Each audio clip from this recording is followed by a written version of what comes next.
Ooh, that's progress. Okay. There you go. Are we back at the Read logo? You are. Yep. Awesome. And by my clock, it's time to start. So welcome everybody to the Resource Advisor Cohort call for May 2024. My name's Pete.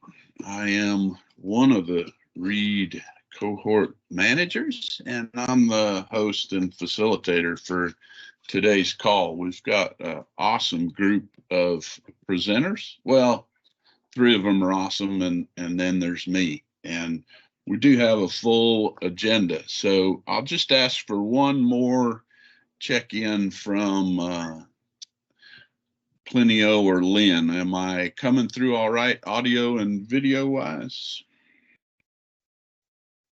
Yeah, I hear you great, Pete, and I can see your screen you're sharing. Perfect. Yep, loud and clear. Awesome, thanks. Good morning. Got a Luddite operating old technology, so we'll try to get through this. Hey, I'm going to go first. Our focus this month is on prepping for fire season 2024, which is kind of a misnomer because to a bunch of folks, we're already in the middle of fire season 2024. And maybe using the word season doesn't make sense anymore, right? Because every year is a fire year. As I start out, I want to mention a couple things that I just found out about yesterday, and maybe somebody a little bit more technologically savvy from me already knows about these things and could put a link in the chat. There is a webinar tomorrow at noon Eastern presented by a relatively new group, the Federal Wildland Firefighter Health and Wellbeing Program. That's both a Department of Interior and Department of Agriculture group. And this is, I think, first of a series or one in a series, showing up at your best.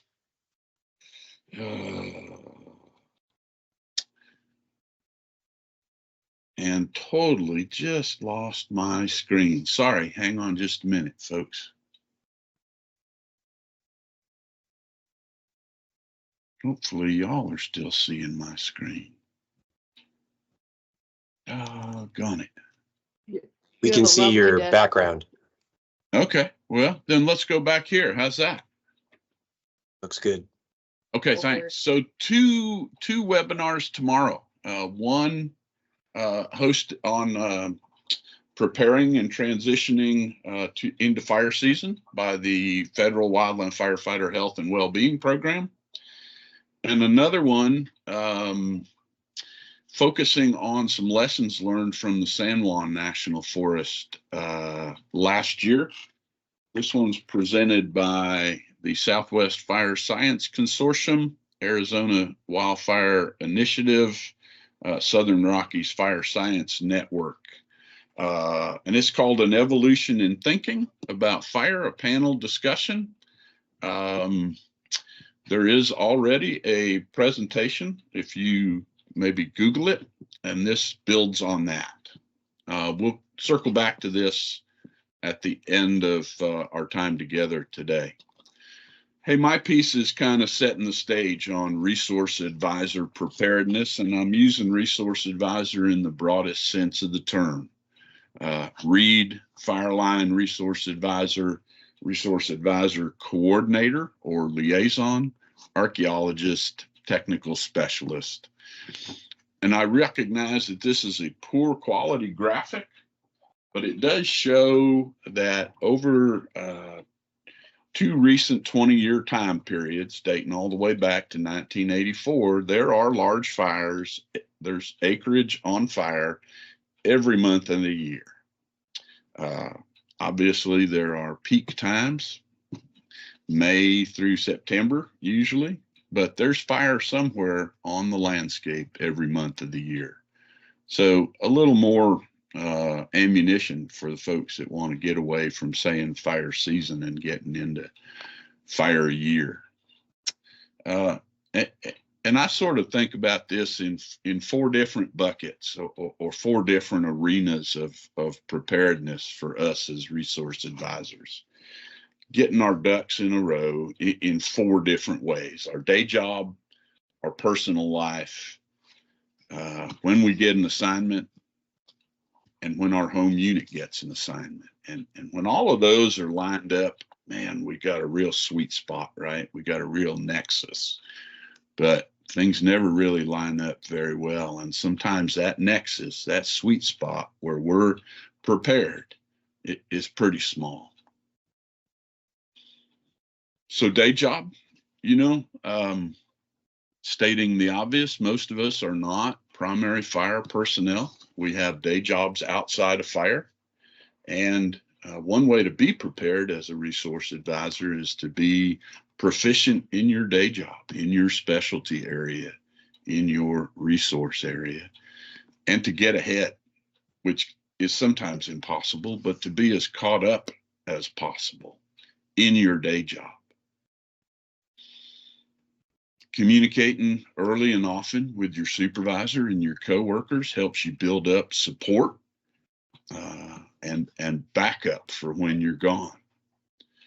And emphasizing the positives, the home unit benefits of you serving as a resource advisor, both locally and off unit. All that helps you build your credibility and your credit, right? Building a little credit in your bank makes it more likely that your supervisor is going to be willing to make you available or let you be available, and that your coworkers are going to step up when you're gone and be willing to do that. And beyond that, be realistic, right? It's never going to be perfect, but try to be realistic. Our day job's just part of our lives. Hopefully we all have fulfilling lives outside of fire and outside of our day jobs. So planning ahead is important.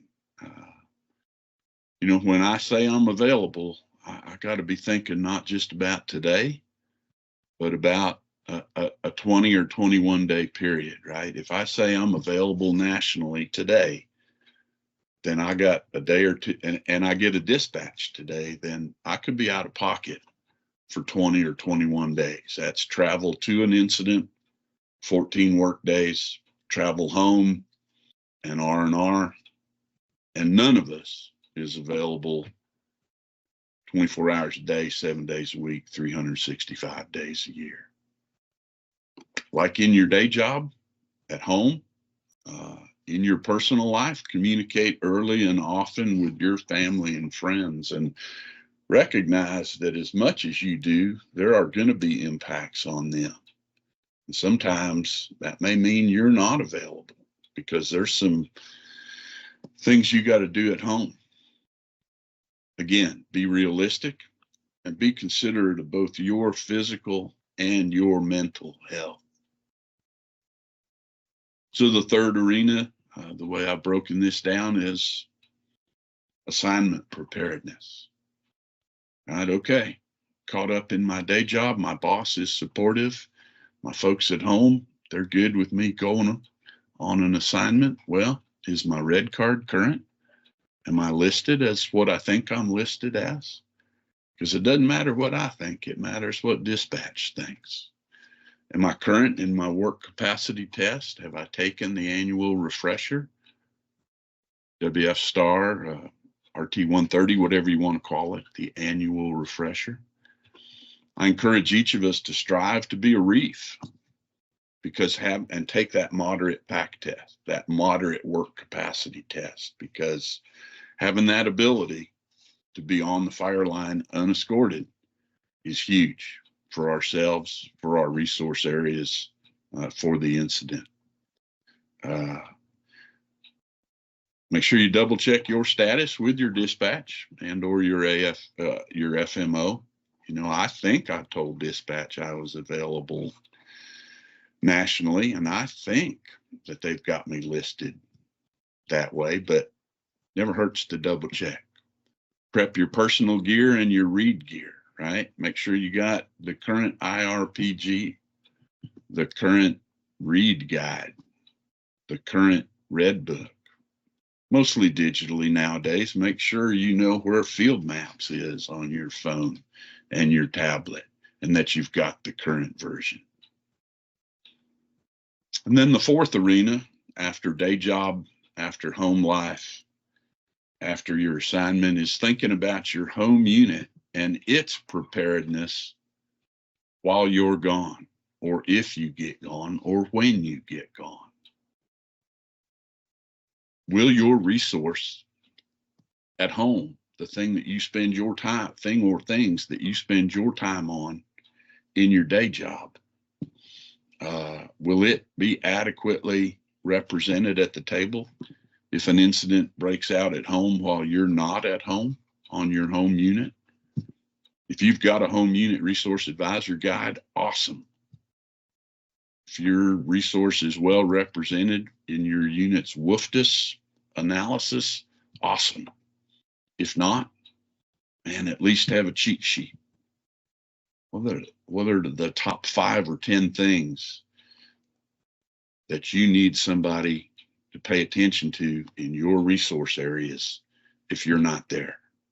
And if it's still preseason where you are today, it's prime time. If it's not already done, having either a full home unit read guide or a checklist or some kind of a detailer's guide, if that doesn't exist yet, today's a good day to get started on it. So the commonalities in those 4 buckets are planning ahead, communicating, preparing, and being realistic. And with that, I'm going to stop sharing and turn it over to Allison Young, who's Chief of Resources at San Antonio Missions National Historic Park, to kind of give us a tour through a day in the life. Allison, thanks for being on today. Thanks for having me, Pete. I'm going to share my screen right now. Hang on. You bet.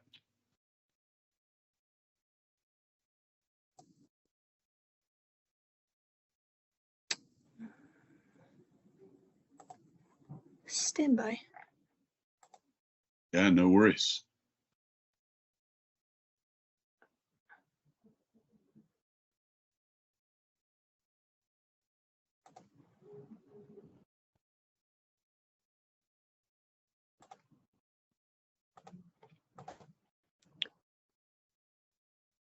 Oh, I'm seeing movement, Allison, and I'm seeing your presentation.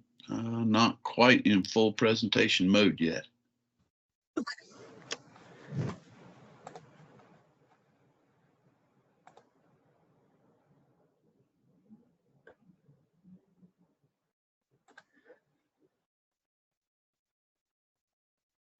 Can you see presentation mode now? I am still seeing both the little sidebar and the sidebar with the slides on the left side and the bigger slide in the main screen.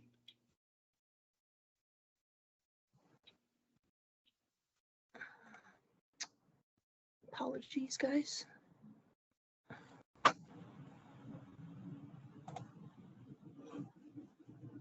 Oh, I'm seeing movement.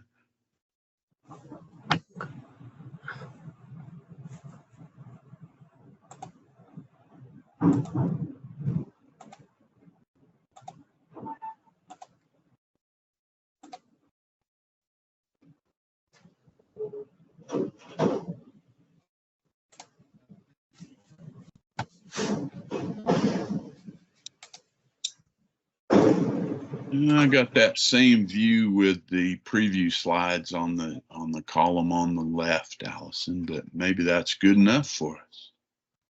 Okay. Sorry about that. That's all right. Okay. So as Pete mentioned, the Chief of Resources at San Antonio Missions National Historical Park, and my primary background is in archaeology and historic preservation. I started with working with fire in 2014 at Ozark National Scenic Riverways. I was there working as the park archaeologist and also served as a collateral duty firefighter. I started taking Western fire assignments and working as a resource advisor in 2015. The primary goal of my talk today is just to provide a brief walkthrough of a day in the life of a resource advisor or archaeologist on a large type 1 incident. To kind of set the stage, this will follow 2 resource advisors who are assigned to Division Zulu on a large type 1 incident. So at 0540, you wake up in your tent and get ready for the day.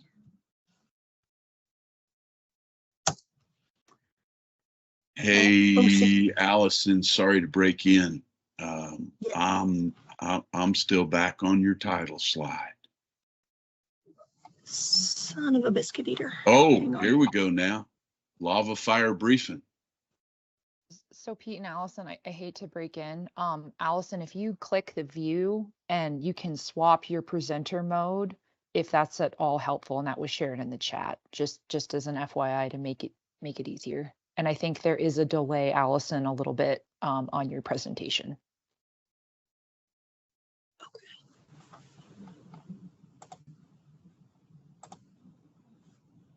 Is that better?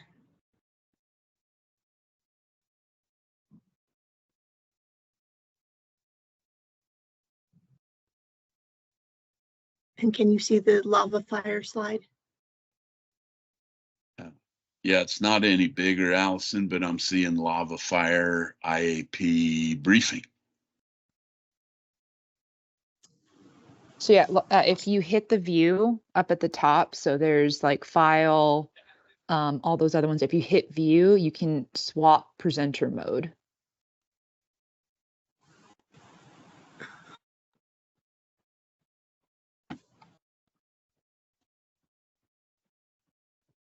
So there's slideshow, a couple other ones, and then there's like view, help, click the view button.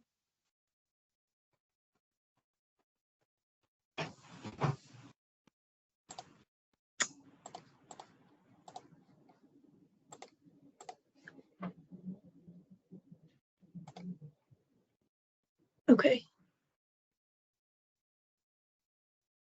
And I think it should say swap presenter view and slideshow.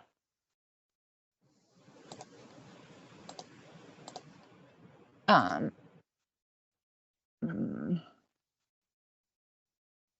think it's not liking it. Sorry, Allison, just trying to, is the view button doesn't do a drop down by chance at all when you're doing presenter mode? It does. There's So a if switch, yeah, switch so Windows option. okay, so if you, when you do the drop down, does it say swap presenter view and slideshow by chance? The other thing is it doesn't look like you're quite in presenter mode from this slide, so maybe that's it too.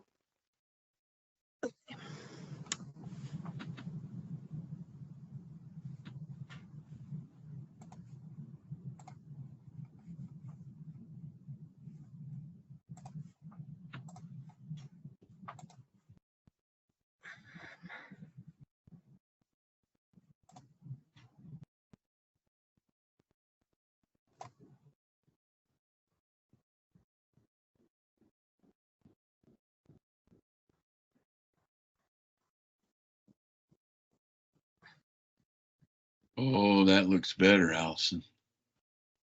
Okay. And we're back on the title slide.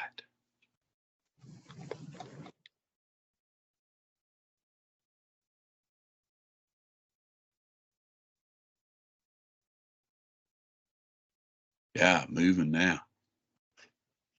Okay, thank you for bearing with me. Sorry, I'm riding the struggle bus today. No worries at all.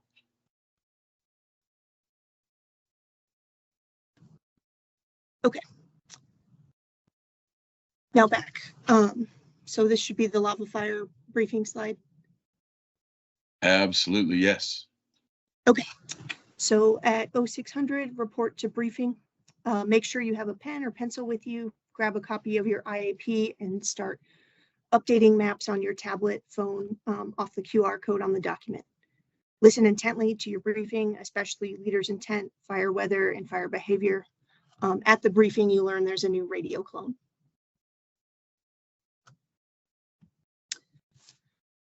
So immediately after briefing, you attend the division breakout for the division you're assigned.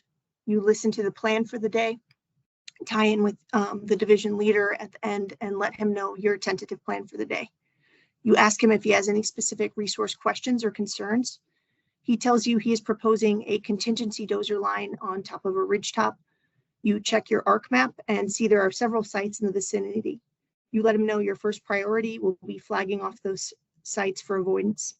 He connects you with the task force leader and heavy equipment boss who will be doing the work. Division lets you know what drop point you'll be staging at in the morning.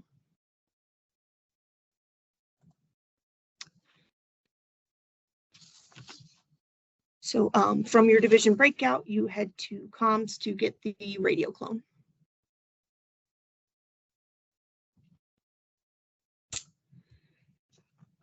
At 0700, you grab breakfast and head back to the read tent.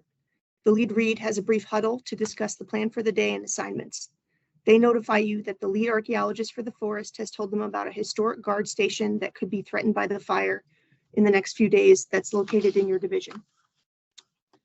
The agency administrator would like it wrapped. They fill out a general message with a request for the wrap, staple guns, and tape that you will need. You eat your breakfast and make a game plan for the day. Your first priority is to flag off the ARC sites on the proposed dozer line. Your partner is an ecologist who also needs to check a riparian area that has a T&E species that may have had retardant dropped in it not too far from there. You come up with a plan to stage your vehicle at the bottom of the line you need to walk, and your partner will drop you off and then go check on the riparian area. You take the general message to logistics to request supplies for the structure wrap project. Before leaving camp, you need to download the site files for the proposed contingency dozer line, drop your laundry off, submit your completed CTRs to finance, get fuel, grab lunches and water. You make a plan to take care of these tasks and meet up with your partner by the lunches. You then head out onto the line. For going into the field, you should absolutely always have all of your PPE, Nomex, your pack with shelter, boots, helmet, gloves, tool, earplugs, eye protection, your radio, a spare set of batteries, your tablet or phone with Avenza and field maps on it, your helmet, your boots, an IRPG, an IAP, a notebook, and a writing utensil. You should also carry flagging tape, a compass, and Sharpies. At 0900, you and your partner head to the field.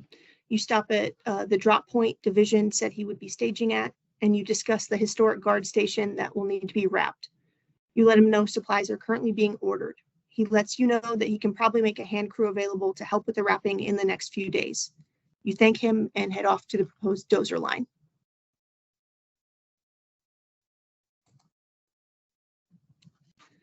You tie in with the task force leader and the heavy equipment boss who will be putting in the line.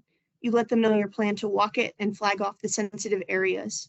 You do a quick radio check to make sure you can reach your partner and the task force leader.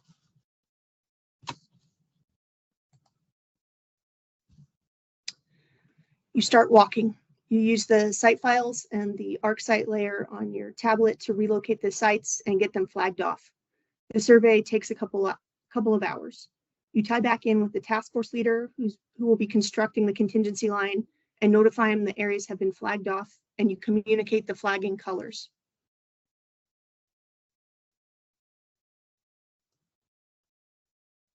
While you were surveying, your partner completed documentation of a retardant misapplication in a riparian zone.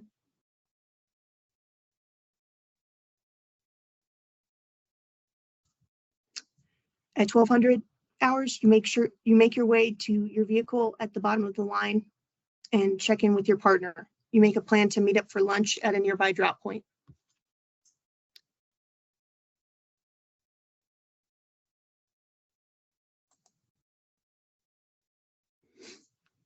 With your morning tasks completed, you look at your collector maps and see there's a completed dozer line in the area that needs to be walked for arc clearance in advance of suppression repair. There's also spotted owl habitat along the dozer line that is of concern to your partner. So you make a plan to set up a shuttle and walk it together. At 15:30, you finish up your survey of the completed line. One previously unrecorded arc site was disturbed. You flag the area off for avoidance during suppression repair and do a quick damage assessment. You take notes and photos. Your partner writes suppression repair prescription notes.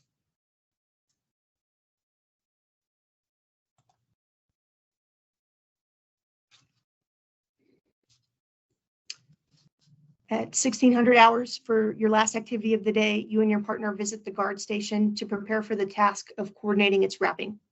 You take measurements of the buildings and take photos of the area. You notice the defensible space could be improved around the area and you write up some notes. At 17:30, you check out with division on the radio.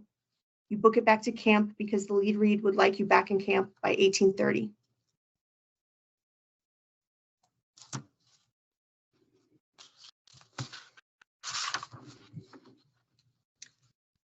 At 18:30, you arrive back at camp. You grab your dinner and head back to the read tent.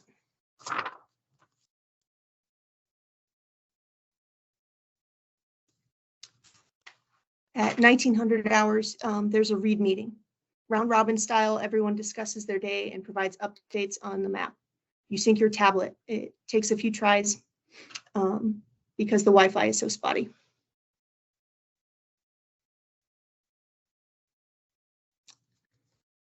At 19:30, you get a start on your daily log. You make detailed notes about the ARC sites you visited and update your photo log. You also fill out your CTR and get your lead read to sign it.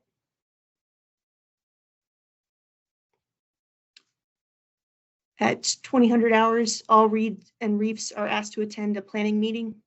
Reads and FOBs report out on observations from the day. Planning discusses objectives for tomorrow. The fire is primarily still focused on suppression, but a suppression repair division is being formulated. The lead read has completed a draft of the suppression repair plan and is currently being reviewed by the forest and the IMT. Your lead read asks you to review the sections that discuss archaeology.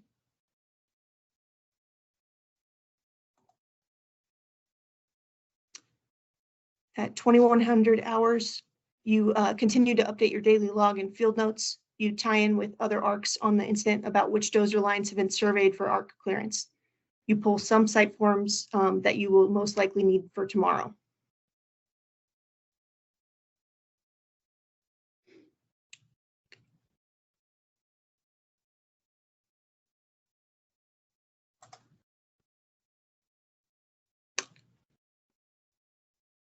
Once you wrap up those tasks, you grab your laundry and take a quick moment to call home or read a book before you head back to your tent. At 2200 hours, you head to bed. So just a few key takeaways from this example. This is by no means an all-inclusive example of what your day could entail, but I tried to highlight some really key points and some of what it looks like to kind of navigate fire camp and then a day on the line.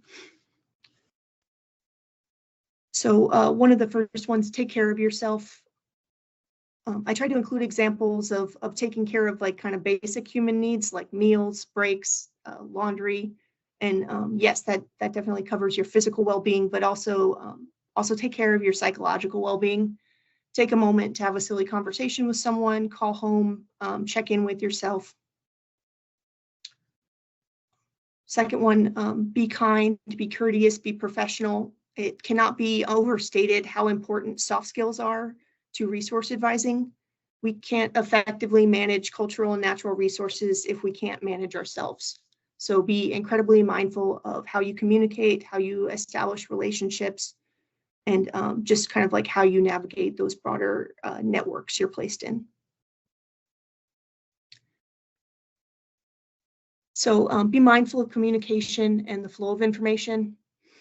Information will be coming down to you from your lead read, from the home unit, agency administrator, and resource specialists, And then you will also be responsible for gathering and feeding information up to your lead read from the field, since you'll be embedded with operations. Just, it takes a lot, but try to straddle those kind of two worlds.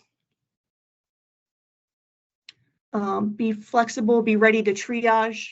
Priorities will shift and change every day. Be ready to adapt. I do want to emphasize in this example, like at the division breakout, when they found out about what the division's priority was, that contingency dozer line. So I tried to emphasize that is what I made my priority that day, was making sure that that clearance, that resource advising work was done ahead of them so that we were not holding up their work. Data hygiene. So I really tried to emphasize the importance of good record keeping and mapping, documenting what we do, and the package of information we hand to the home unit at the end is critically important. And you can be the best resource advisor in the world, but if there's no record of what you're accomplishing on the line each day, it doesn't really account for much. So really also like factor time into your day to do that on active data management. It takes a little bit of time. And my last point, just take ownership and responsibility for your own safety.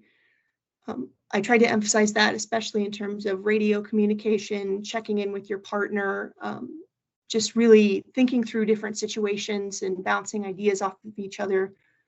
But yeah, just really prioritize your own safety as you navigate these situations.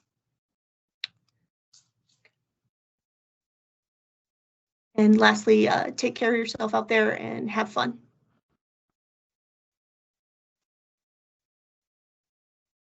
That's all I have. Thank you. Allison, thank you.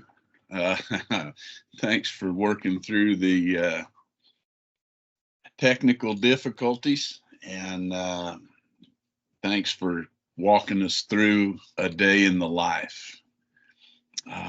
Like to switch now, and I'm going to try to share again. While Plinio Barras, who's had some recent experiences, will give us a few tips and tricks. Plinio, I see you on screen, brother, and I know I'm going to put up some slides, but they are not directly, they don't have to parallel your talk, so you go ahead. I'll shut my camera off and see if I can share screen, and if I'm messing things up, tell me to quit doing it. All right. Well, thanks, Pete and Allison. Appreciate that. That was a great presentation.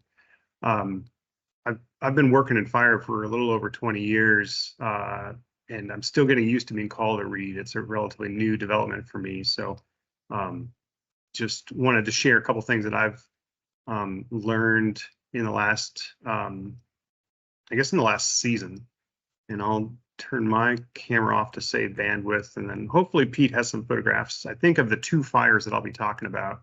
And the notes I have are not specific to those fires, but just good life lessons in what goes on out there. But just briefly about myself, I did my initial fire training in the year 2000 and joined the militia workforce in 2003. And my career has really revolved around recreation. So developed and dispersed recreation, and I've also really focused on wilderness. Currently, I'm a volunteer and partnership coordinator. So I still have a desk job and a day job, and then get to play in fire primarily in the prescribed burn season, and then every now and again during the wildfire season. So that's kind of my entrance into the fire world. I really enjoy fire, but recreation is definitely where my heart is, and it keeps me busy 12 months a year instead of 4 months a year. So I like that, and do get to play in fire and see the different things. In 2017, I did attend a READ and REAF training in Bell Buckle, Tennessee, and that was really eye-opening. I really enjoyed the training, and that got me up to the level of trainee READ. And just to be clear, I'll use those terms interchangeably. I'm a REAF. I'm fireline qualified. arduous, pack tested. So I am a REAF, which, as Pete said earlier, is incredibly valuable. But most people on the fire line don't even know the difference, so they'll just call you the reed. So don't be offended by that, but you might need to clarify sometimes that you are fire line qualified and you are a REAF. But for years, from 2017 up until last fall, I was a trainee, and I found it very difficult to get out of that status. It's hard to find assignments off district when you are listed as a trainee. It's not impossible, but it's difficult, certainly to travel out west. And I live in Virginia, so traveling out west is multiple plane flights and a hotel and a rental car and all that. So not much desire for a fire to fund my travel when I'm not fully qualified. But last fall, I did get to work on a large complex on our district. Excuse me, it wasn't a complex. It was just a large single fire, Matts Creek fire. And I was trainee on that assignment, but it did last over 2 weeks. So that was enough experience to get me fully qualified as a reed. And then this spring, the North Zone complex occurred also here in Virginia. And after a big wind event, we had numerous starts in a single day. And I traveled to a fire now as a fully qualified reed and worked on that assignment as well. And it was really interesting to work with different reeds on both assignments. Just there's a lot to learn out there. That's what I've realized after becoming qualified, is just there's whatever your specialty is, there's so many specialists we work with that know other stuff. So every reed assignment is a really great chance to learn new stuff, and just eye-opening. One thing I learned over the last few years as a trainee was I could not get myself placed on the regional trainee priority list, which would have been very helpful if that was a possibility. But I've come to learn what that list is for incident management teams to fill out their rosters. And because reeds and REAFs, we work for the agency and the agency administrator. We don't work under the incident command. We work under the agency. And so there is no spot, at least to my understanding, on the regional trainee priority list for reeds and REAFs to get their final trainee assignments on fire. So it was challenging to get out there, and just dumb luck that we had a fire in my home unit. It was worthwhile, but difficult to get there. But once it happened, now that I'm fully qualified, I think it'd be a lot easier. So yeah, that's enough about me. But I just wanted to share a couple things that I've I picked up in the 2 fires that I've worked on as functionally qualified REAF. Number one is look the part. You've got to be a you got to look like a firefighter. You don't need to look like a person who carries around encyclopedias in your bag. Although we all do that, and we all have knowledge, and we have a lot of resources, you need to be out there in Nomex, and you need to be a little dirty, and you need to be willing to walk some miles and carry a fire tool with you. And something that occurred on the Matts Creek fire was walking in about 3 miles on a fire line to check on something. And as it turns out, there was no fire suppression personnel anywhere near where I was, but I, had previously checked in with division, and the fire threat had moved on. And 3 miles in, there's a burning stump right on the fire line. And I'm like, well, I can flag this and document it and go back and tell the division, and maybe by tomorrow he can get somebody out here, and who knows what will happen. Or I can spend 20 minutes and just dig on this thing and put this root wad out. So be prepared to do a little work out there. It's also incredibly valuable if there's witnesses of you doing work. If you're trying to ask fire crews during their suppression efforts to do their suppression a certain way so that it would mitigate the negative impacts of ground disturbance or water erosion, things like that, jump in the trenches with them, have a tool, dig with them, and show them what you mean when you say, I want this water bar put in every 30 feet. I want it at this angle. I want it at this depth. Build one for them. That does go a long way in getting their respect and also their understanding. And in just the 30 minutes it'll take for you to do that, they'll remember your name. They'll remember how to get in touch with you. They'll remember to call you the next time they have a question. So that's valuable. Before you do get out on the fire line, it's important that as many people as possible know that you're a resource advisor, because if you've already been dressed in the part as a firefighter, you look like every other engine crew member, fire line crew member, what have you. You're not identifiable yet. So you need to introduce yourself as a READ. Wearing a name tag that says that is helpful. Putting a sticker in your hard hat is helpful. Make sure your phone number is in the IAP, and there will be usually a page for the resource advisors to have information, the resource advisor message. Your phone number should be one of those items listed in that IAP, so that if somebody has a question in the middle of the day, they don't know where you are, they can call you, text you, whatever. That's a great resource for the crews. At the division breakout, be sure to attend those for the division where you will be working that day. So you might bounce around. Every day might be a different division, and you might meet different people every day. So it'll be challenging to keep track of names. But at the beginning of that division breakout, if there's a moment, introduce yourself to the division or task force leader. Make sure they know who you are, and just say, "Hey, I want to just speak at the very end of this information session." And when all the tactics and everything are discussed, there will be an opportunity where usually a division will say, "Anybody else have anything to add for the good of the order?" Raise your hand and be seen by everybody, and say, "My name is Plinio and I'm a resource advisor. My phone number is in the IAP. I will be on TAC 2, same as you guys, and I'll be on the line today." And that's enough. That's all you got to say. But just make sure they know that you'll be out there and you'll be available. When you do arrive on that fire line, talk to whoever you see first and say, what's going on here? What are the local firing tactics? Are there local hazards I need to be aware of? Is somebody going to be burning off this line soon, or is it safe for me to go in there right now? Because you really are on your own a lot when you're working as a READ. You will be traveling between fire crews, and they're not necessarily aware of you being there. The division soup does need to be aware that you're there. So at all costs, make sure to communicate with them. In person is best, but by radio or phone is a reasonable substitute. Make sure they know where you are, your plans for your day, and when you expect to be out. And just be sure, again, just make sure you know what the local hazards are and when they're going to be relevant. Kind of have those soft skills like Allison talked about are really important. So when you meet that first fire crew, say, "Hey, what are you guys seeing out here? Are there a lot of yellow jackets? Are there a lot of fallen trees?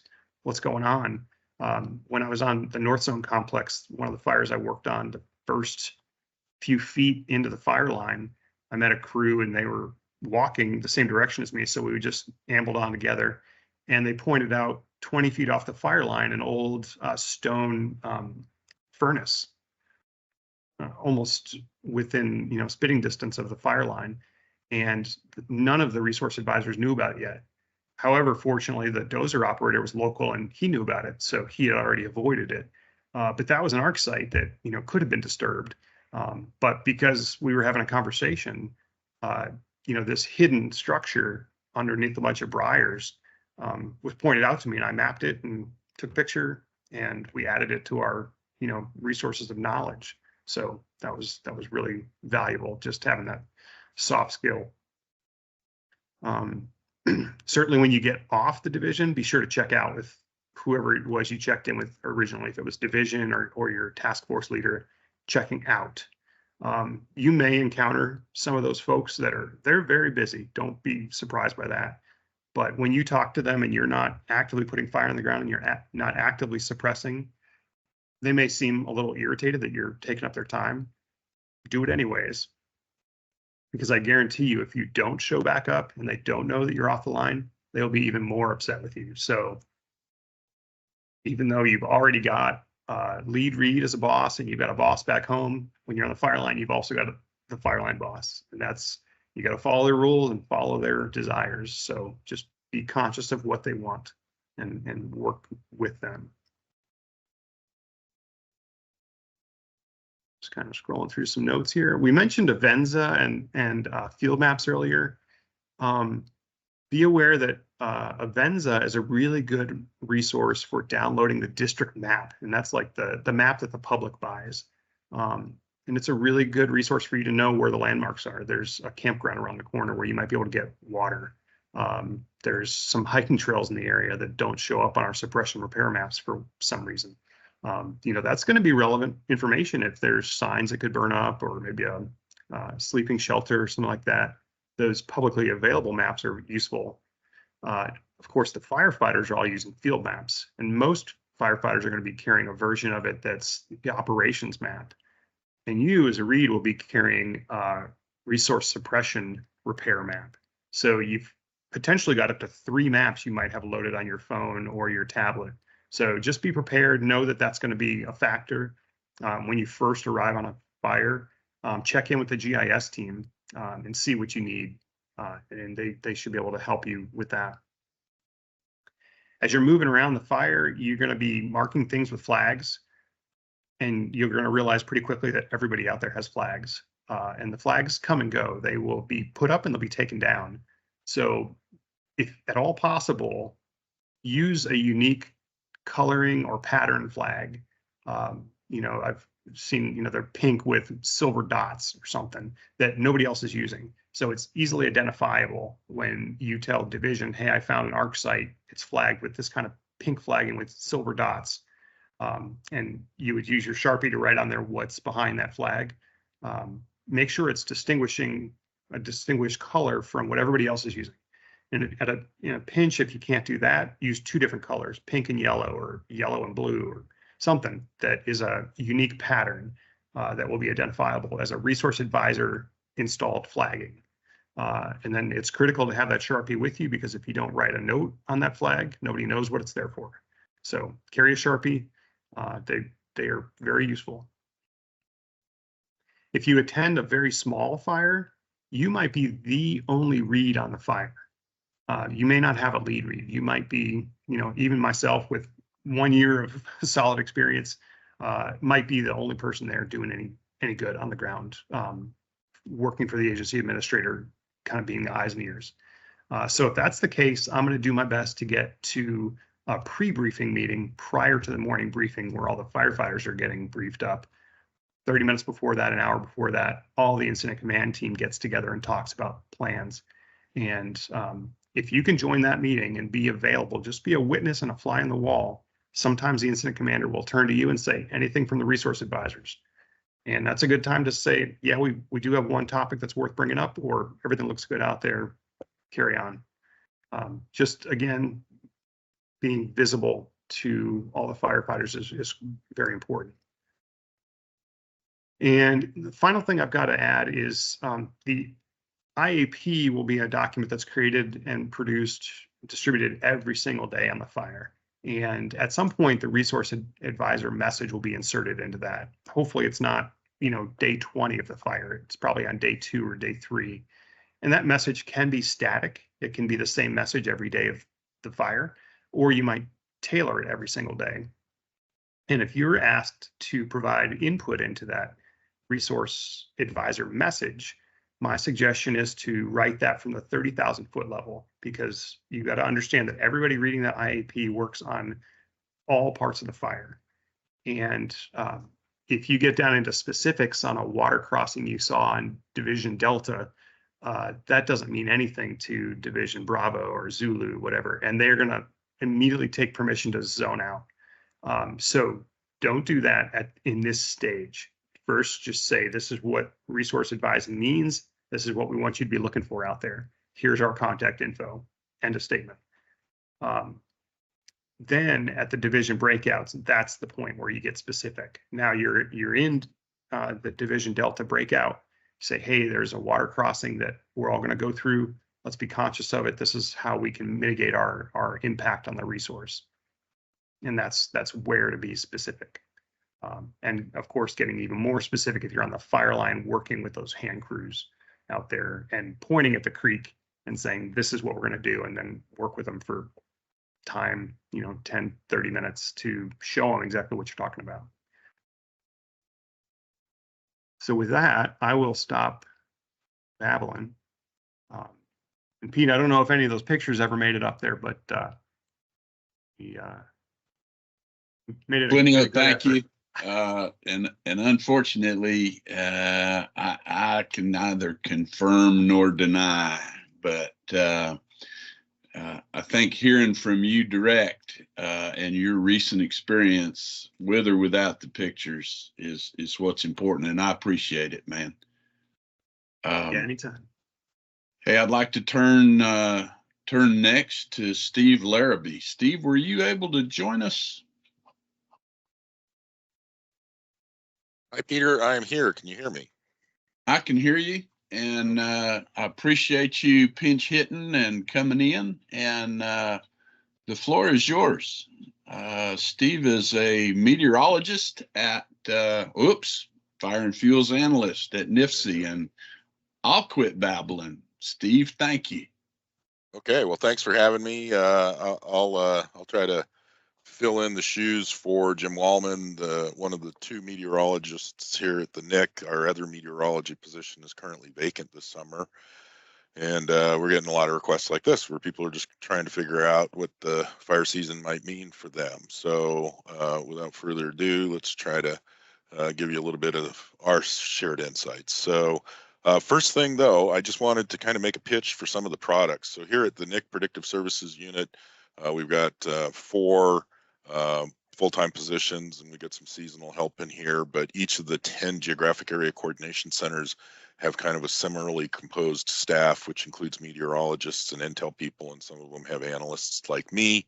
But those predictive services groups exist primarily to provide decision support to our executives and senior managers and people that are going to go out and support fires on the ground. And we've got quite a host of products, most of which I would hope that you guys are familiar with. But just wanted to kind of get at least a slide up in front of you that kind of reminds you of some of the kinds of things that you can rely upon your predictive services unit at either the national level or at the geographic level to help inform your assignments and give you a little bit of insight about what may be coming up. I particularly like this product. This is the 7-day significant fire potential. So we've got a lot of fire environment related products. You've got red flag warnings, and you've got fire weather highlights that come out of the National Weather Service's Storm Prediction Center. But this product here is kind of lovingly curated daily by the elves at the GACC Predictive Services Unit, and it kind of takes everything into perspective. So whereas your red flag warnings might look at just the likelihood of high temperatures, gusty winds, and low relative humidities, here the predictive services folks can kind of fold that into also considering the flammability of the fuels or the potential for ignition sources, and just lots of historical perspectives and some science happening behind these thresholds. So I think the 7-day product is probably your best current and short-term outlook product, just given some sense of what the environment is. Now it's focused on significant fires, which in our way of thinking means the kinds of fires that might get big enough that or burn actively enough that they require a little bit of assistance from outside of the local area, which would probably be the very things that you guys are considering when you're thinking about READ assignments. We got a new product that we just posted up a few days ago. It's on the website that I maintain, the NIC Fuels and Fire Danger webpage. But it is an interactive map interface which has each of the predictive service areas across the entire country available. And if you click on that, it will bring up the current fire danger chart. Each of these has at least an energy release component based on fuel model Y. But depending on the GACC, they've also included other fire danger indices like burning index or the Keach-Byram drought index or whatever it is that kind of best describes their fire environment conditions in that part of the world. So these products are updated daily. They include both the climatological maxima or minima and what's normal for that time of year, with the current conditions overlaid as a trace. And then some of the GACs will forecast up to a week of index values out. So I encourage you guys to use this. Each of these products is available on the GACC websites, but if you go to the NIC website, you can kind of get to all of them in one shot. Okay, so let's talk about where we've been and where we're headed. In terms of precipitation over the late winter and into the early spring, the most of the West had, kind of a cool and mild exit from the winter, which was thankfully quite good. West and southern Texas, the Llano Estacado, Texas High Plains, Southern Great Plains, were really quite dry, leading to the late February outbreak of fire activity in the Texas and Oklahoma panhandles, where 1 million acres burned in just a couple of days. That 1 million acre event has us at over 200% of the annual average acres burned, of over 200% in comparison to the annual average acres burned at this point in time in the year. But it was primarily as a result of that, that one outbreak and just a couple large fires there. So otherwise, as we, where we stand right now is about 70%, 75% of the typical number of ignitions at this point of time in the year. And, with the exception of that 1 million acre fire, we'd probably be about on track in terms of normal amounts of acreage burned, at least for mid-May. It was quite hot in most of the, in the Northern Rockies and east of the Divide coming into the month of May, which contributed to kind of some elevated early fire season activity in those parts of the world. So here we are in mid-May. Most of the greater Southwest is, seen nary a drop of precipitation, which, can affect their early season plant growth and some other issues. But for the most part, some of the areas in the south and the southern tier of states that we were kind of starting to worry about have seen significant precipitation, in fact, severe weather. So most of the southern U.S. is fully greened up. Eastern states in the Northeast are still in a green up phase, including portions of the upper Midwest. But for the most part, leaves are on, and the southern tier states, which, can have a fairly active early fire season, are kind of coming out of that early season opportunity. From, probably the Mason-Dixon line north, things are still greening, but we're starting to get probably a ratio of more green things to brown things in many of the lower elevation sites, which would bring them out of their early season fire potential as well. It's been relatively cool temperatures in the west, still quite warm in portions of the east so far this month.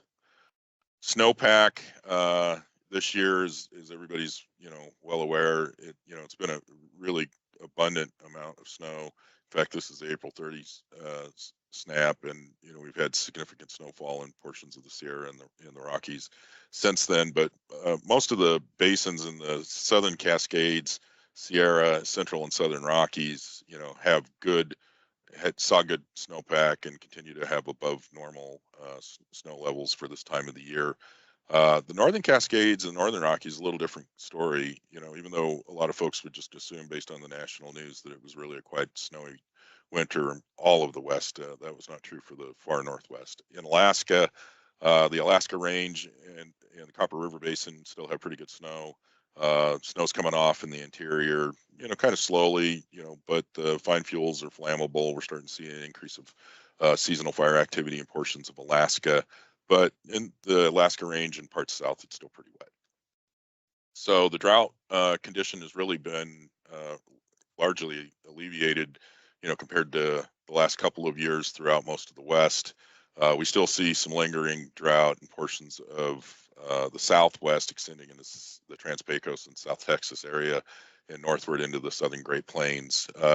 Florida is starting to develop drought. I think that's going to be on our radar here for the next several weeks. The far northwest, far northern plains and western Great Lakes, we were really having some concerns about that. They did get some timely precipitation in there, portions of Minnesota and Wisconsin, and yet there's still some lingering drought. And then, as you can see, the Northern Rockies still has a drought signal, and in fact, I think that's probably where some of our activity will be focused later in the season.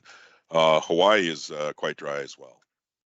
So we're in mid-May, so the May significant fire potential outlook's kind of half done. So let's just look at the Climate Prediction Center products for the next couple of weeks, but we can see it's going to probably be quite hot in across most of the southern part of the country, but continuing with those kind of cooler and mild conditions across most of the West. In terms of chances for precipitation, the odds are tilting that most of the Southwest geographic area will probably be a little drier over the next couple of weeks than what might be normal, as well as southern Texas, and then that signal in central and southern Florida will persist. Looking a little further out through the core of the summer months, it's just going to be another pretty warm summer across almost all of the United States. The precipitation, with this transition from El Nino to La Nina, that's really going to drive the character of the fire season, how aggressive and how quickly that transition occurs. But it's likely that we'll probably see relatively dry conditions across the center stripe of the country extending into the Northwest. Alaska's fire season, which is just getting started, probably won't be that significant this year, and most of the eastern parts of the country, I think, will probably also be relatively wet throughout the summer. Okay, so focusing on our outlook products for the next 3 months, we can see that the southern geographic area has highlighted most of Florida as having above normal significant fire potential for the month of June. Florida, unlike the rest of the southern states, really can have a fire season that extends through May into June, even July. And Florida also has kind of the other piece to the puzzle, in that they can get quite a bit of lightning ignition. So probably see some above normal fire activity in Florida. In fact, we have an air tanker base currently activated in southern Florida to support that effort. The northern plains and western Great Lakes states, as I talked about, still some concerns about fundamental underlying dryness there. That could change with just a couple good early summer precipitation events, but nonetheless, I think based on kind of the longer term trend, we'll probably continue to see some elevated potential across that part of the country. But mostly, I think the elevated potential will continue in the Southwest, which is not unusual for this time of the year. They're moving into kind of their most active part of the season, active part of the year for fire activity. But because of the lingering dry conditions, and particularly in the lower elevations east of the Divide, we'll probably see above normal significant fire potential in the month of June. That little highlight in southern Nevada, that's basically based on carryover fuel loading. So a lot of fine fuel throughout all of the Great Basin, including that portion of the southern Great Basin, but especially the northern Great Basin. A lot of grass to burn if we have dry conditions. The good news is California, just like last year, is looking at probably a pretty slow entry and probably below normal significant fire potential throughout the entire summer months. Moving into July, we can see that that northern Great Basin, southeastern portion of the greater Northwest looks to be have potential for above normal significant fire potential. A lot of that's based on the fine fuel loading that I just mentioned, as well as kind of the far northwestern quadrant of the United States, and we'll see that that extends a little further inland as we get into the later summer months. So in fact, this is August, so there was quite a bit of discussion, I think, about what to do with the northern Rockies and kind of the northeastern portion of Washington, extending into the northern plains. Right now, feeling a little bit better about that than we were earlier in the year. Seeing a lot of fire activity already north of the border into Canada. They're going to have another pretty busy year. So our expectation is that we'll probably have a busier fire season than we did last year, which is not hard to do. Last year was kind of a dud, but it will probably be late. It will probably be driven by the transition to La Nina, which will probably affect the southwest monsoon to occur perhaps later and be weaker, and to perhaps be shifted a little westward. So our expectation is we'll probably have a bit of a fire season up in the northern Great Basin and portions of the Northwest. And I would not be surprised if we have a late season in the northern Rockies, continuing into the Northwest. So I think that kind of sizes it up in terms of what we're thinking. The bottom line is, if we're talking about national preparedness levels, we didn't get to PL5 last year, just spent a few days at PL4. It's really hard to get PL5 unless California gets going. California sucks up a lot of resources. Pretty high profile place.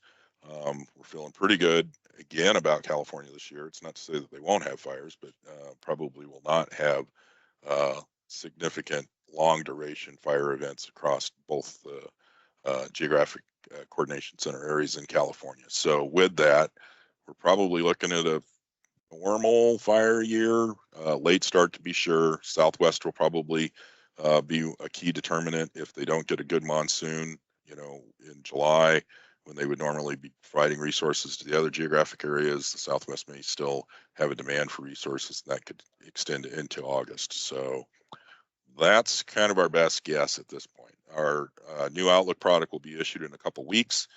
There's a thing called the spring predictability barrier, which makes it a little tough to even guess what's going to happen later in the season. And we're kind of getting over that hump, getting a better feel for that El Nino to La Nina transition.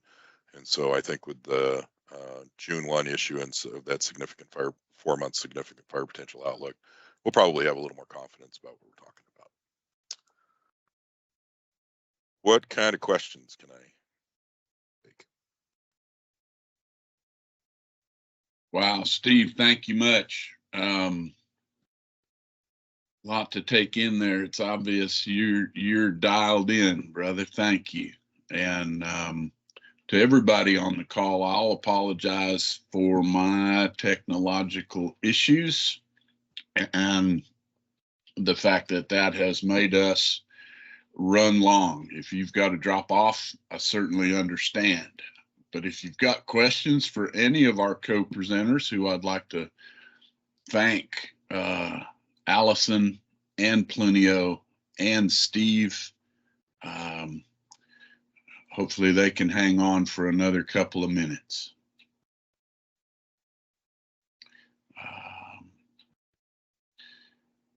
In my Luddite way, I'm looking through the chat and